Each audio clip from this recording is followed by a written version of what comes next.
আসসালামু আলাইকুম সবাইকে। আশা করি সবাই অনেক ভালো আছেন, সুস্থ আছেন। তো আজকে বাসায় হঠাৎ প্ল্যান হলো, আজকে আমরা কাচ্চি দরবারে খেতে যাব। তো বাসার সবাই আসলে আমরা বের হয়েছিলাম। সেখানে গিয়ে কাচ্চি অর্ডার দিলাম, 5 জনের কাচ্চি। প্রাইস ছিল 2200-র মতন, আমার ঠিক মনে নেই। তো কতক্ষণ পরে আমাদের ফিরনি বোরহানিও সার্ভ করে দিল। খাবারটা মোটামুটি ছিল, খুব বেশি ভালো লাগেনি, আবার খারাপও বলতে পারছি না ঠিক। তো বের হওয়ার পরে দেখি বাইরে সেই লেভেলের বৃষ্টি। আমরা আসার সময় দেখছিলাম আকাশ ডাকছিল, কিন্তু আমরা বুঝতে পারিনি যে এখনই বৃষ্টি নামবে। আমরা ছাতাও আনিনি। অনেকক্ষণ বাইরে ওয়েট করার পর একটা ফাইনালি রিক্সা পেলাম, যেটা বাসায় যাওয়ার জন্য রাজি হলো। তো আমরা ইতোমধ্যে বের হয়ে পড়েছি। আমি, আব্বু, আম্মু আসলে 3জনই বৃষ্টিতে ভিজতে ভিজতে শেষ হয়ে গেছিলাম আসলে।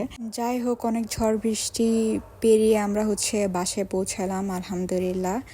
আপনারা সবাই দোয়া করবেন, আপনারাও ভালো থাকবেন। আসসালামু আলাইকুম।